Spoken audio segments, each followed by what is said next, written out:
This was enough. Thank you very much.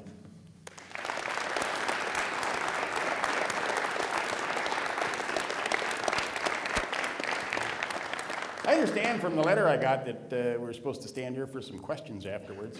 I don't know what questions you might have, but anybody, if there's a question, you know how to do it. Get your hand up. Yes, sir. Mr. Rhoades, in your bio, it states that you were a foster parent. Yes. From my perspective, that's a very large payback in your terms. Can you talk to us just a little bit about being a foster parent? How many kids did you have as foster kids? I don't know how many kids we've had. We lost count a while back. It didn't seem important to keep track of the numbers. We became foster parents because my wife was a para in high school in special education, and a young man with cerebral palsy needed a home. So we became foster parents to give him a home. And he lived with us for a year. And we found it quite rewarding. It was a very, very good experience. So we just kind of continued. We've been foster parents for the county, and we've also taken in teens at risk. Like I said, I don't know how many. We've had quite a few that lived with us on and off over the years. And there again, I probably got myself deeper and deeper in debt by taking them in, because I get as much out of it as the kids do.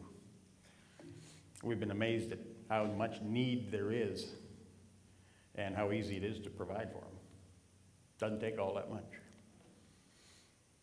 And there are loads of kids out there that just need a good home, who've never had a family dinner, who've never sat down and talked to family members. They come from a family that isn't a family. It's just 5, 6 people living under the same roof.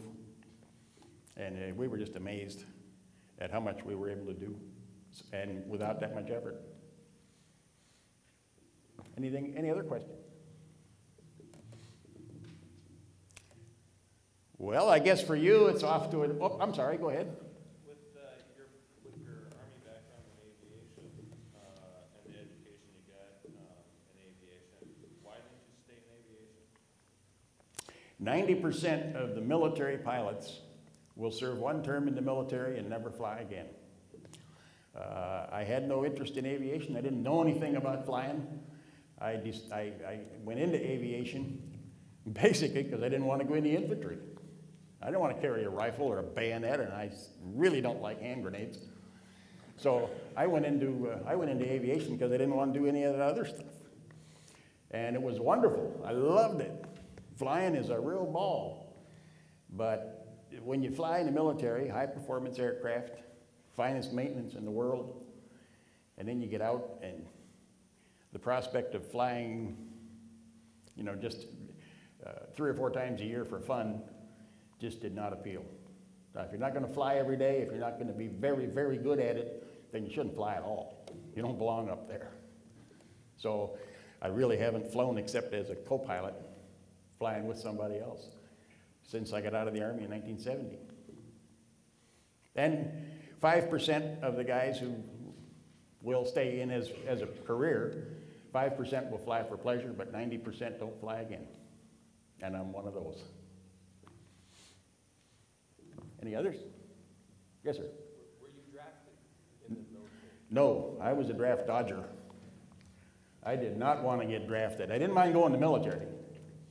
But if you get drafted, you go to the Army for 2 years. You have nothing to say about what you're going to do, where you're going to go. You do exactly what they tell you, where they tell you to do it. And then I'm not going to spend 2 years of my life doing that. So I enlisted in order to get some choices. McCarthy would be proud of me. I got choices in that deal, so I got to do what I wanted to do rather than just march around with a rifle on your shoulder. That's really not very much fun. Anything else? There's one. What's an alpaca?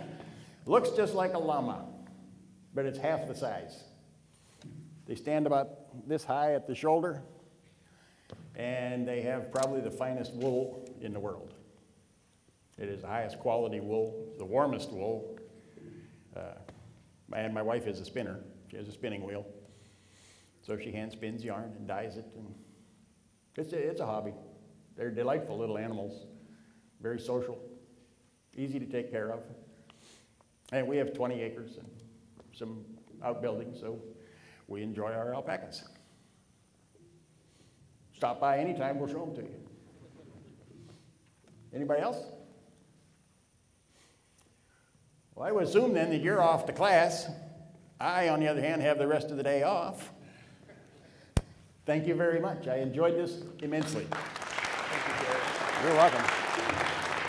I think we should all, first of all, thank Jerry for his service to the United States, his military service. That's certainly a